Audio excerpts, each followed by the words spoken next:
오늘 이 본문 말씀을 통해서 십자가 영광의 길이란 제목으로 은혜를 나누기를 원합니다. 성도님들에게 있어서 이 하나님의 영광보다 더 감격적인 것은 없습니다.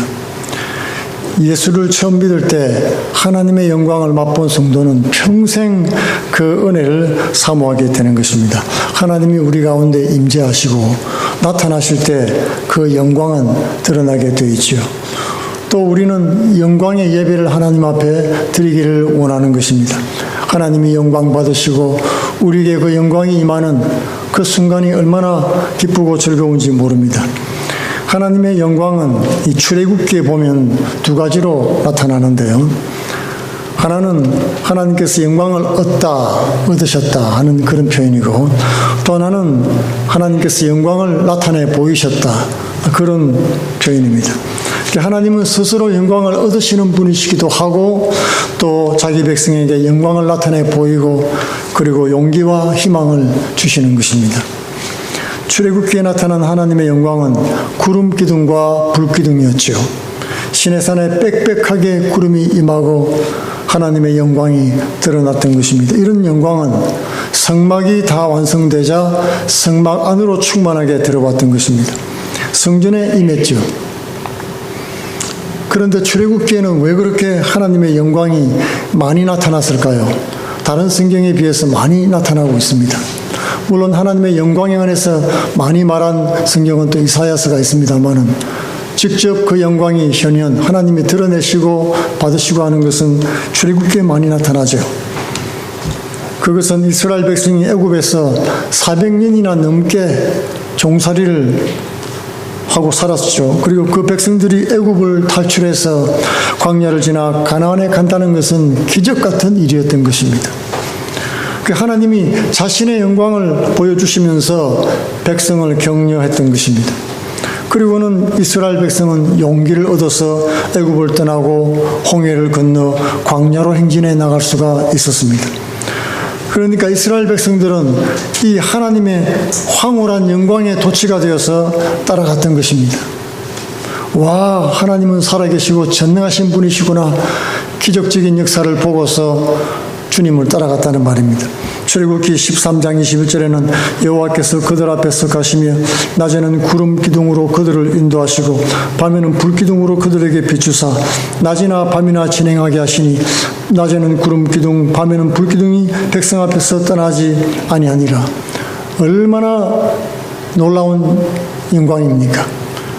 낮에는 그 불볕 더위 타는 더위 속에 구름 기둥이 탁 가리고 그들 위를 덮어서 시원하게 그들을 인도하시고, 밤에는 캄캄하고 흑암 같은 밤인데 불기둥이 솟아올라서 환하게 대낮같이 비추어서 앞으로 나가게 해주고 춥지 않게 만들어줍니다. 적들에게는 어둠이 있고 바로 이스라엘 백성에게는 광명을 주시는 하나님의 놀라운 기적을 보고 주님을 따라갔던 겁니다. 그러나 이 하나님의 영광도 중요하지만 그 영광이 그들을 앞서 인도했다는 사실이 더 중요한 것입니다. 하나님이 그들을 인도하기 위해서 그렇게 하셨다는 사실을 이스라엘 백성은 알았어야 됐다는 것입니다. 성도가 처음 예수를 믿을 때 보통은 그렇습니다. 기적 같은 하나님의 은혜를 힘입습니다. 그리고 그 영광을 보고 듣고 느끼는 체험을 하게 되는 것입니다. 그것은 바로 이 죄의 노예로 살아왔기 때문에 옛 삶을 청산하고 떠날 용기를 주게 되는 것입니다. 그런 기적과 은혜를 체험할 때 그런 과거로부터 탈출할 수 있는 그런 용기를 갖고 그 다음에는 그 하나님의 사랑의 감격과 믿음으로 인생 광야를 지나가서 가나안 천국을 향해서 걸어가게 되는 것입니다.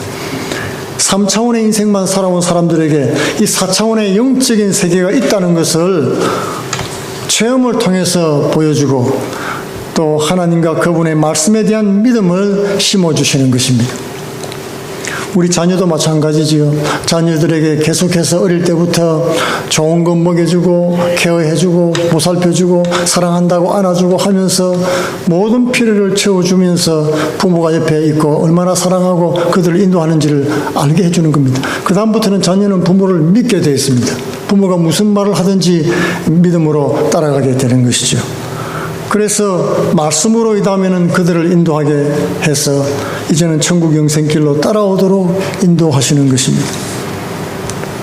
모세가 하나님 말씀대로 성막을 다 완성하자 성막에 구름이 덮이고 하나님의 영광이 충만하게 나타났습니다.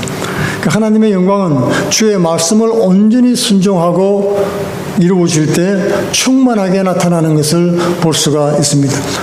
오늘날도 성도들이 주의 말씀에 온전히 순종하고 하나님의 뜻을 이룰 때 주의 영광이 나타나기 시작하고 기적과 은혜를 체험하는 삶으로 인도함 받는 것입니다. 하나님은 스스로 영광을 받으십니다. 그리고 또 스스로 자신이 하나님이신 것을 나타내십니다. 그렇게 해서 그 자녀를 위로하고 구원과 소망길로 인도해 주시는 것입니다. 그런데 이스라엘 백성은 그 놀라운 영광의 하나님을 체험하고도 믿음을 잃어버리고 말았습니다. 너무나 놀라운 사실 아닙니까? 그들은 눈에 보이는 것, 손에 잡히는 것들만 추구하기 시작했습니다. 구름 기둥, 불기둥이 있나 없나 날마다 그것만 보는 겁니다. 눈에 보이는 것만 쫓아갑니다. 그러다가 우상에 빠지고 믿음을 잃고 하나님의 영광도 상실해버리고 말았습니다. 하나님은 직접 눈에 보이지 않지만은 우상은 눈에 보이잖아요. 물질은 손에 잡히잖아요. 믿음으로 살기만은 너무나 힘든 세상인 것입니다. 그들은 보이는 것, 귀에 들리는 것만 쫓다가 멸망해버리고 말았습니다. 이사야 선지자는 하나님 말씀을 믿지 못하면 결코 하나님 영광을 잃어버리고 말 것이라고 경고했던 것입니다. 그리고 말씀을 굳게 믿음으로 붙들라고 권고했습니다. 이사야 7장 9절 말씀에 만일 너희가 굳게 믿지 아니하면 굳게 서지 못하리라. 하나님의 영광은 마치 잘 박힌 목과 같아서 어떤 물건을 걸어도 흔들리지 않는 것입니다. 그러나 하나님의 영광이 떠나면은 그 못도 부러지고 말 것이라고 경고했던 것입니다. 이사야 22장 25절에 만군의 여호와께서 이르시되 그날에는 단단한 곳에 박혔던 못이 사그리니 그 못이 부러져 떨어짐으로 그 위에 걸린 물건이 부서지리라. 이스라엘의 역사가 바로 그와 같았습니다. 그러나 이사야 말씀을 통해서 그 이후에는 여호와의 영광이 다시 이스라엘에게 돌아오리니 그때는 이 하나님의 영광에 이스라엘 백성이 참여하도록 초대될 것이라고 말씀을 하신 것입니다. 이사야 60장 1절 말씀에는 일어나라 빛을 발하라 이는 내 빛이 이르렀고 여호와의 영광이 내 위에 임하였습니다. 여호와의 영광이 다시 이스라엘 위에 임했다고 말씀을 했습니다. 그러니 일어나 빛을 발하라고 말씀을 하는 것입니다. 우리에게는 빛이 없습니다. 하나님의 영광의 빛을 받아야만 빛이 나는 것입니다. 모든 이스라엘은 하나님의 영광에 참여하고 그 영광을 받은 이스라엘은 만민에게 그 빛을 비출 사명이 있는 것입니다. 이 영광의 빛은 바로 메시아 예수님의 빛인 것입니다. 이스라엘이 하나님의 영광을 보고도 망했을 때 이사야는 주의 말씀을 굳게 붙들고 믿음에 거하라고 권고를 했습니다. 그것은 바로 예수 그리스도를 믿음으로 구원을 받는 복음의 말씀을 말하고 있는 것입니다. 그리고 후일에 메시아의 영광이 다시 나타날 때 그 영광의 빛 대신 예수님을 굳게 믿으면 하나님의 영광을 소유하게 되고 그 복음의 빛을 세계만국에 전가하게 된다는 말씀인 것입니다. 이스라엘은 하나님의 영광을 맛보았습니다. 그러나 하나님을 신뢰하지 못하고 망하고 말았습니다. 율법의 행위로 실패한 것, 내 힘과 내 능력으로 믿어보려고 하다가 실패한 것, 이런 것을 믿음으로 회복할 수 있는 길을 예비해 주셨습니다. 에스겔 34장 23절에는 다윗과 같은 목자를 세우겠다고 말씀을 해주신 것입니다. 그리고 다윗의 후손 메시아 예수 그리스도를 우리에게 보내주셨습니다. 이스라엘의 잃어버린 하나님 영광은 예수님을 통해서 다시 나타났습니다. 요한복음 1장 14절에 그 영광을 보니 아버지의 독생자의 영광이요 은혜와 진리가 충만하더라고 말씀을 했던 것입니다. 그리스도 안에 하나님의 영광과 은혜와 진리가 충만하게 임했습니다. 그리고 성경은 그리스도 안에 모든 숨은 보화가 다 들어있다고 말씀하고 있는 것입니다. 그리고 이 하나님의 은혜와 영광은 가나 혼인잔치에서부터 나타나기 시작했습니다. 하나님께서 기적을 일으키기 시작했다는 말입니다. 그러나 그 영광은 아버지 하나님께 온전히 순종한 십자가 영광이었던 것입니다. 우리는 지금까지 구름기둥, 불기둥의 영광에만 취해서 살아왔습니다. 구름기둥, 불기둥만 추구하는 것입니다. 눈에 보이는 것, 잡히는 것만 쫓아 삽니다. 그러다가 예수 그리스도를 잃어버리면 하나님의 영광도 잃어버릴 수가 있습니다. 믿음은 속 사람인 것입니다. 내적인 영광을 맛보아야 하나님을 쫓아갈 수가 있습니다. 누리고 취하는 영광만 따라가는 것은 이스라엘이 반복해서 실패한 초보 신앙이었던 것입니다. 초등학교 신앙입니다. 그러나 예수 그리스도의 십자가를 지고 따라가는 영광은 구원 영생에 이르는 성숙한 영광입니다. 사도 바울도 그리스도와 함께 영광을 받기 위해서는 고난도 함께 받아야 할 것이라고 말씀을 한 것입니다. 주님도 십자가를 앞에 놓고 심히 괴로워했습니다. 지금 내 마음이 괴로우니 무슨 말을 할까? 아버지 이때를 벗어나게 해 주소서. 그러나 자신의 뜻에 굴복하지 않고 하나님 뜻을 따라 순종함으로 하나님 영광을 드러내게 된 것입니다. 오늘 본문에 예수께서 예루살렘에 올라오셨을 때 헬라 사람 몇 명이 명절에 예배하러 왔다가 예수님을 뵈러 왔습니다. 그들은 죽은 나사로를 살리신 소문을 듣고 그 영광을 보고 싶어 했습니다. 메시아에게 나타난 영광의 기적을 체험해보고 싶었던 것입니다. 오늘 23절의 말씀에서도 예수께서도 인자가 영광을 얻을 때가 왔다고 말씀해 주셨죠. 어떤 영광을 말씀하실까 사람들은 긴장했습니다. 그런데 전혀 뜻밖의 말씀을 해 주셨습니다. 하늘의 밀이 땅에 떨어져 죽지 아니하면 하늘 그대로 있고 죽으면 많은 열매를 맺느니라. 사람들은 깜짝 놀랐습니다. 헬라 사람들은 죽은 자를 살리는 예수의 영광을 보려고 왔는데 이 예수님께서 말씀하시는 영광은 하늘의 밀이 땅에 떨어져 죽는 영광을 말씀을 하신 것입니다. 십자가 죽음에 대해서 말씀을 하신 겁니다. 십자가 영광입니다. 여러분, 그것이 무슨 영광입니까? 십자가는 죽음이고 고통입니다. 그게 무슨 영광이 될 수 있겠습니까? 그때 예수께서 다시 말씀해 주었습니다. 십자가의 영광은 자기를 버림으로 많은 열매를 맺는 것이다. 그러므로 너희가 나를 진정으로 섬기려면 나를 따르라. 그리하면 나 있는 곳에 나를 섬기는 자도 거기 있으리라고 말씀을 했던 것입니다. 너희가 내 참제자가 되려면 자기 십자가를 지고 나를 따르라는 말씀인 것입니다.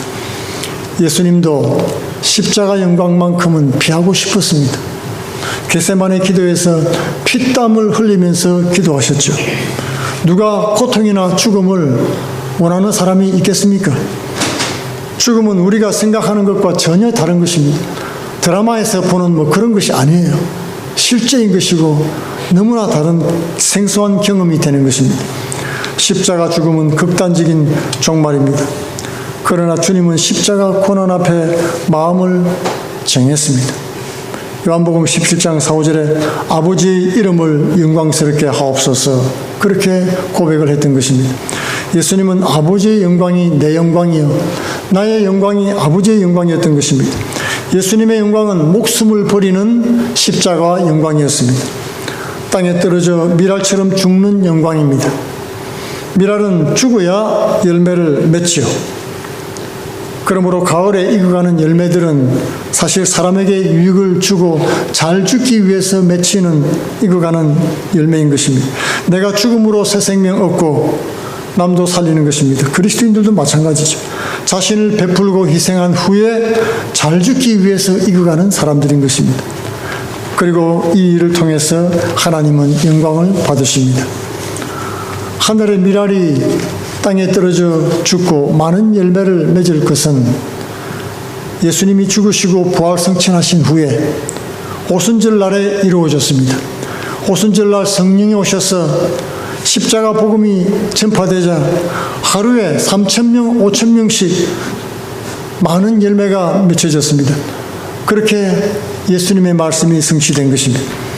오늘 본문의 말씀은 세상의 영광과 주님의 영광이 대립되고 있습니다. 오늘날도 마찬가지입니다. 우리 앞에는 세상의 영광과 주님의 영광이 놓여 있습니다. 6월절 어린 양으로 오신 예수님의 십자가는 눈앞에 다가왔습니다. 그런데 아직 군중들은 예수님이 살리신 나사로 사건대로 흥분되어 있습니다. 이야, 예수님께서 죽은 자도 살리는구나. 병자도 고치고 아무것도 없는 데서 빈들에서 5,000명을 먹이시고 먹는 것, 입는 것, 병든 것, 죽는 것 아무것 걱정할 것도 없구나. 이제 우리 이스라엘은 살았다. 그렇게 생각을 했던 것입니다. 호산나 외치면서 예수님을 이스라엘의 왕으로 추대할 그런 분위기였습니다. 그러나 주님은 어린 나귀를 타고 올라가셨죠. 그것은 바로 주님이 가실 길이, 영광의 길이 세상에 기대하는 그런 영광과는 다르다는 것을 보여주었던 것입니다. 이 세상의 군왕이 되고 장군들은 준말을 타고 가죠. 커다란 키도 큰 그런 전장에서 사용되는 말을 타고 가는 것입니다. 예수님은 그렇지 않았습니다. 나귀를 타고 올라가신 것입니다. 십자가를 앞두고 괴로워하는 예수님 앞에서 나사로의 부활 기적을 보고 기뻐 뛰는 백성들 사이에서 두 가지의 영광이 함께 나타났던 것입니다. 나사로의 부활과 십자가는 철저하게 대립되는 두 사건인 것입니다. 이 두 영광이 함께 나타날 때 백성들은 무엇을 보았습니까? 오늘날 우리 성도들은 무엇을 보고 있는 것입니까? 나사로의 부활이란 영광을 볼 것입니까? 아니면은 십자가의 영광을 보고 살 것입니까? 그것은 그리스도인의 삶에 결정적인 영향을 주는 것입니다. 오늘 말씀에는 영광에 대한 갈등이 한 곳에 다 모여 있습니다. 헬라인들이 원하는 영광이 있고 제자들이 바라는 영광도 있고 예수님이 말씀하시는 영광이 서로 부닥치는 것입니다. 기적을 보고 싶고 높은 자리에 올라가고 출세하고 잘되고 싶고, 근데 예수님은 이제 죽어야 됩니다. 제자들은 자기 영광 찾기에 급급합니다. 헬라인들은 기적의 영광을 보고 싶습니다. 아무도 예수님 마음과 고통을 모르는 것입니다. 우리는 얼마나 예수님의 생각을 살피면서 살고 있습니까? 예수님을 따라 산다고 하면서 얼마나 하나님 편에서 생각하면서 살고 있습니까? 계시록 4장에 보면 박해받던 초대교회를 위로하기 위해서 성령께서 요한을 하늘로 올리시는 모습이 나타납니다. 그 이유가 뭘까요? 왜 하늘 보좌로 올리셔서 하늘 영광을 보여주었을까요? 그것은 바로 이 세상에서 일어나는 모든 일들은 바로 하늘 보좌에서 봐야 제대로 하나님의 뜻을 이해할 수 있다는 것입니다. 우리 눈으로 보면 이해할 수 없는 그런 일들이 많습니다.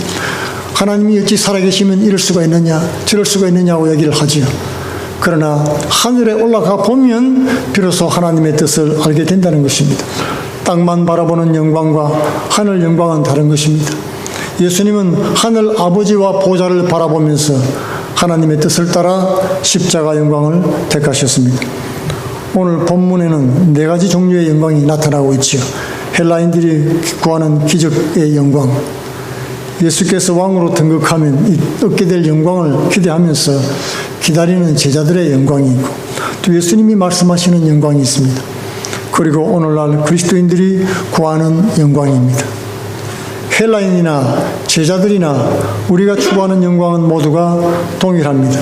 내가 살고 내가 영광을 받는 그런 영광인 것입니다. 헬라 사고는 십자가 정신과 정반대입니다. 헬라 세계인들의 정신은 정복하고 승리하고 잘되고 이기는 것입니다. 그러나 주님의 정신은 헌신하고 희생하는 것이죠. 세상 방식을 뒤집어야 십자가의 정신이 되는 것입니다. 지금 헬라 철학 사고가 온 세상을 뒤덮고 있습니다. 나 중심의 사고입니다. 나 하나 살기 위해서는 다른 어떤 것도 희생시킬 수 있다는 것입니다. 불교 정신도 마찬가지입니다. 나 혼자 잘 되는 거예요. 그래서 살불이란 말을 씁니다. 부처도 내한테 도움이 안 되면 죽인다. 그 살불이란 말을 서슴없이 쓰고 있습니다. 극단적인 이기주의입니다. 오늘날 교회도 세상과의 경계가 허물어져 가고 있습니다. 세상물이 교회 안으로 넘실대고 있는 것입니다. 어떤 교인들은 세상 기준으로 말씀을 판단하고 결정하는 사람도 있습니다. 세상은 잘 아는데 말씀에 대해서는 무지합니다. 그리고 말씀대로 사는 사람을 고지식하다고 얘기하는 것입니다. 부끄러운 것도 모르는 부끄러운 그리스도인입니다. 예수님 정신은 다 사라지고 인본주의 사상만 숨쉬고 있는 것입니다. 오늘 우리는 어떤 영광을 따라 살고 있습니까? 내가 살고 그리스도가 죽는 영광입니까? 아니면 내가 죽고 그리스도가 사는 영광입니까? 여러분, 세상을 다 가지고 영생을 잃으면 그것이 참으로 영광이 되겠습니까? 하나님 영광에는 기적을 베풀고 은혜를 주시는 그런 구름기둥, 불기둥 같은 영광이 있습니다. 그러나 또 자기를 희생하면서 미랄처럼 익어가는 수백 수천의 열매 맺는 십자가 영광도 있습니다. 우리의 신앙이 시내산 구름기둥 아래만 머물러 있으면 다시 또 애굽으로 돌아갈 수 있습니다. 광야에서 소멸될 수 있습니다. 광야에서 이스라엘 백성들이 불평했던 만나는 예수 그리스도를 상징하는 기적 같은 하나님의 영광이었습니다. 오직 하늘에서 내려온 참되기신 예수를 믿음으로 생명을 얻는다는 진리인 것입니다. 또 말씀이 육신이 되어 우리 가운데 오신 주님이기 때문에 사람이 떡으로만 살 수 없습니다. 생명의 만나인 예수님의 말씀을 먹고 순종하며 십자가를 상징하는 이 광야 인생길을 통과할 때 약속의 땅 가나안에 들어가게 되는 것입니다. 우리 모두 하나님 영광에 이르기 위해서 나도 십자가를 지고 주님을 따르는 복된 성도들 다 되시기를 축원드리겠습니다. 기도하겠습니다.